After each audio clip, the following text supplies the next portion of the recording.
তার উপর চালানো হয়েছে ক্র্যাকডাউন। সেখানে ক্র্যাকডাউন চালিয়ে প্রায় আমরা এখন পর্যন্ত, যেহেতু আমরা অনলাইনের সাথে যুক্ত নই, মিডিয়ার মাধ্যমে যেটা পাচ্ছি সেখানে কোনো মিডিয়ায় বলা হচ্ছে যে 2 শতাধিক, কোনো মিডিয়ায় বলা হচ্ছে 3 শতাধিক। আমরা মনে করি এর চাইতে বেশি সংখ্যক আমাদের ছাত্র ভাইয়েরা খুনের শিকার হয়েছে। তাদেরকে রাস্তায় নির্বিচারে গুলি করে খুন করা হয়েছে। প্রকাশ্যে আপনারা দেখেছেন আমাদের ভাইদেরকে উপর থেকে হেলিকপ্টার দিয়ে গুলি করে হত্যা করা হচ্ছে। এ এক নির্মম অরাজকতা এই দেশে নেমে আসছে, যার পরিপ্রেক্ষিতে আমাদের ভাইয়েরা 2 দিনের আলটিমেটাম দিয়ে সরকারকে এর বিরুদ্ধে ব্যবস্থা নেওয়ার কথা বলে 2 দিন আলটিমেটাম দিয়ে কর্মসূচি স্থগিত ঘোষণা করেছিল।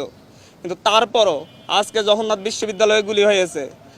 আমাদের সমন্বয়ক সহ 7 জন ভাইকে খুঁজে পাওয়া যাচ্ছে না। আসিফ মাহমুদ ভাই, আবু বাকের মজুমদার, আব্দুল কাদের এবং রশিদুল ইসলাম রিফাত, এদেরকে খুঁজে পাওয়া যাচ্ছে না। ওদের বাবা মা মর্গে তাদের সন্তানদের খোঁজ নিচ্ছেন, ডিবি অফিসে গিয়ে খোঁজ পাচ্ছেন না। এক থানা থেকে আরেক থানায় তাদেরকে ঘুরপাক খাওয়ানো হচ্ছে। এ কোন স্বাধীন সভ্য রাষ্ট্রে আমরা বসবাস করতেছি? আমরা এই জাতির কাছে প্রশ্ন রাখছি, আমরা প্রধানমন্ত্রীর কাছে প্রশ্ন রাখছি। 71-এ কি 30 লক্ষ শহীদেরা রক্ত দিয়ে আমাদেরকে এরকম একটা রাষ্ট্র উপহার দেওয়ার জন্য রক্ত দিয়েছিলেন? এই পর্যায়ে আমাদের যেটা আমরা দেখতে পাই, আমরা তো একটা যৌক্তিক দাবি নিয়ে রাস্তায় নেমেছিলাম। সেই যৌক্তিক দাবির জন্য কেন আমাদের 200 প্রাণ দিতে হবে? এই দেশের রাষ্ট্র ব্যবস্থার কাছে, সরকার ব্যবস্থার কাছে, শাসন ব্যবস্থার কাছে, এই দেশের বিচার বিভাগের কাছে, এই দেশের সংবিধানকে আমরা মাথায় রেখে আমরা প্রশ্ন করতে চাচ্ছি, একটা যৌক্তিক দাবি আদায়ে কেন 200 প্রাণ দেওয়ার পরে কেন সরকারের পক্ষ থেকে সংলাপের আহ্বান করা হবে? তার আগে কেন আহ্বান করা হয় নাই? কেন ছাত্রদের সাথে বসে এটা নিয়ে সমাধান করা হয় নাই? প্রত্যেকটা ক্ষেত্রে দমনের সিদ্ধান্ত কেন নিতে হবে একটি রাষ্ট্রকে? একটি স্বাধীন রাষ্ট্র কেন তারা দমন করবে, তারপরে দমন করতে না পারলে দাবি মেনে নিবে? এরকম সিদ্ধান্ত কাদের মাথা থেকে আসে? আজকে যে স্বরাষ্ট্রমন্ত্রীর আন্ডারের পুলিশ বাহিনী, যে স্বরাষ্ট্রমন্ত্রীর আন্ডারে র্যাব বাহিনী, যে স্বরাষ্ট্রমন্ত্রীর আন্ডারে বিজিবি বাহিনী, যাদের মাধ্যমে আমার ভাইয়েরা খুন হয়েছে, সেই স্বরাষ্ট্রমন্ত্রীর সাথে আমাদেরকে বসার জন্য আহ্বান জানানো হচ্ছে। উনি কি এই যে 200 লাশ পড়েছে এটার জন্য কি উনি অনুতপ্ত? এটার জন্য কি উনি দায় স্বীকার করেছেন? উনি কি ক্ষমা চেয়েছেন? আমরা কিভাবে এই রক্ত খেকো মন্ত্রীদের সাথে আমরা আলোচনা করতে পারি, যারা হচ্ছে রক্তের বন্যা বয়ে এই দেশে একটা অরাজক পরিস্থিতি সৃষ্টি করেছে? আমাদের সাথে তো আগেও বসা যেত, আমরা তো আলাপ আলোচনা করতে পারতাম, এর সমাধান হইতো। সরকারের যে যুক্তিগুলো তুলে ধরতো, আমরা আমাদের যুক্তিগুলো তুলে ধরতাম, সুন্দর সমাধান কি হতে পারতো না?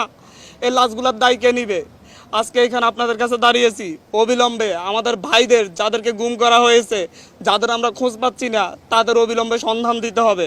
24 ঘন্টার মধ্যে সন্ধান না দিলে আমার ভাইদেরকে নিয়ে আমি রাস্তায় শুয়ে থাকবো। আমরা আমাদের ভাইদের খোঁজ না পাওয়া পর্যন্ত প্রয়োজন আমাদেরকেও গুম করে নিয়ে যান, আমরা কেন বাইরে থেকে কান্না করব? আমাদের ভাইদেরকে ক্যাম্পাসে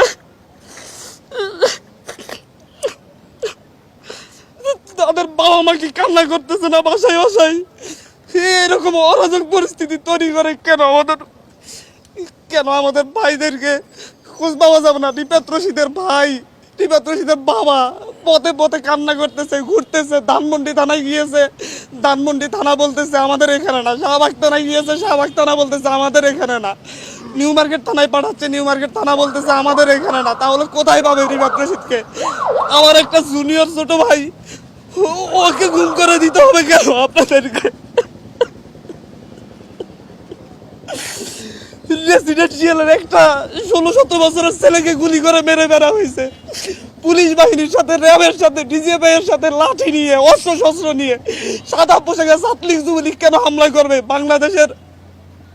বাংলাদেশের পুলিশ বাহিনী, বিজিবি এরা কি এতটা অপদার্থ হয়ে গিয়েছে যে আপনাদের সশস্ত্র গুন্ডা বাহিনীকে লাগবে আমাদের ভাইদেরকে নিধন করার জন্য?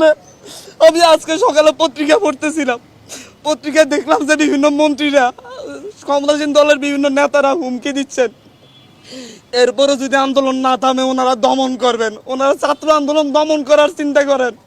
ওনারা ভুলে যাচ্ছেন 1952 সালে দমন করতে গিয়ে পাকিস্তানি হানাদাররা ব্যর্থ হয়েছে। 69-এ ব্যর্থ হয়েছে, 64-তে ব্যর্থ হয়েছে, 66-তে ব্যর্থ হয়েছে, ওনারা কিভাবে সফল হবেন? ওনাদেরকে এখনো বলবো, আমাদের প্রতিটা ক্যাম্পাসে নিরাপত্তা নিশ্চিত করুন, আমাদের ভাইদেরকে ছেড়ে দিন। আমি নিজে আতঙ্কিত। আমি এখানে এসেছি আমার জীবনের মায়া নিয়ে, আশপাশে ডিজে পাই, ডিবির লোকজন ঘুরে বেড়া করতেছে। আপনাদের এখান থেকে উঠে যাওয়ার পর হয়তো আমারও আর খোঁজ পাওয়া যাবে না। এভাবে একটা সভ্য রাষ্ট্র চলতে পারে না, এভাবে কোনো স্বাধীন রাষ্ট্র চলতে পারে না।